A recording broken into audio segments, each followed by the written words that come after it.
എട്ടാമത്തെ പ്രാവശ്യമാണ് തിരുപ്പതി ഭഗവാന്റെ ദർശനാനുഗ്രഹം ലഭിക്കുന്നത്. അതിനകത്ത് 4 പ്രാവശ്യം ഇപ്പോൾ ശ്രീ പാർവതി ട്രാവൽസിന്റെ കൂടെയാണ് പോയിരിക്കുന്നത് കണ്ടിന്യൂസ് ആയിട്ട്.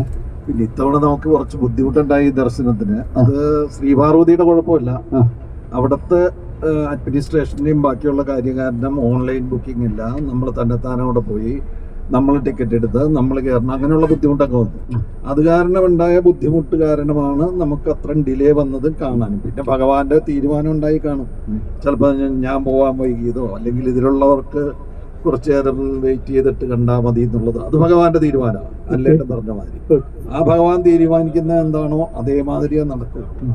അത് കാരണമായിരിക്കാം ചിലപ്പോൾ ഇത്തിരി ഡിലേ വന്നത്. അത് നമ്മൾ കണ്ടു കഴിഞ്ഞപ്പോൾ നമുക്കെല്ലാം മാറി. പിന്നെ ആ 3 മണിക്കൂർ ക്ഷീണം പോലും നമുക്കുണ്ടായില്ല. നമ്മൾ തിരിച്ചു വന്നു, ഒരു കട്ടൻ കാപ്പി കുടിച്ചു, കയറി കിടന്നു, രാവിലെ എണീറ്റു, 6 മണിക്ക് 7 മണിക്ക് പറഞ്ഞ മാതിരി നമ്മൾ സ്റ്റാർട്ട് ചെയ്തു. അപ്പൊ അതിന്റെ കാര്യത്തിലും ബാക്കിയുള്ള കാര്യത്തിലും മാത്രം ഇത്തിരി ബുദ്ധിമുട്ട് വന്നതാണ്. അത് അടുത്ത തവണ ചിലപ്പോൾ തിരുപ്പതി ഭഗവാൻ അത് സോൾവ് ചെയ്യായിരിക്കും. ഇത്തവണ അങ്ങനെ വന്നത് ടീം പാർവതിയുടെ യാതൊരു പ്രശ്നങ്ങളും ഉണ്ടായിരുന്നില്ല. പിന്നെ സാധാരണ പറയുന്ന മാതിരി തന്നെ ടീം പാർവതിയുടെ എല്ലാ അംഗങ്ങൾക്കും നല്ല പിന്തുണയാണ് ഞാൻ പറഞ്ഞിട്ടുള്ളത്. അത് ഇത്തവണയും അതേമാതിരി തന്നെയാണ്. പിന്നെ പ്രത്യേകിച്ച് എടുത്ത് പറയാനുള്ളത് അൻലേറ്റനെ പറ്റിയാണ്.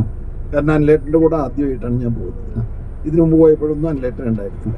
പക്ഷെ ആസ് എ കോർഡിനേറ്റർ എക്സിക്യൂട്ടീവ് എന്നുള്ള നിലയിൽ ശ്രീ പാർവതിക്ക് കിട്ടിയിരിക്കുന്ന ഒരു അഡ്വാൻറ്റേജ് ആണ് മിസ്റ്റർ അലി.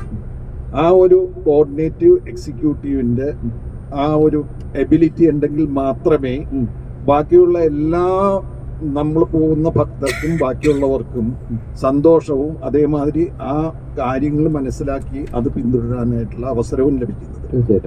അതിനകത്ത് അനിലേട്ടനെ ഞാൻ അഭിനന്ദിക്കുന്നു. ബാക്കിയുള്ള ശ്രീ പാർവതി ടീംസിന് സാധാരണ കൊടുക്കാറുള്ളത് പോലെ തന്നെ വളരെ അഭിനന്ദനങ്ങൾ കൊടുത്തുകൊണ്ട് ഞാൻ ചുരുക്കുന്നു.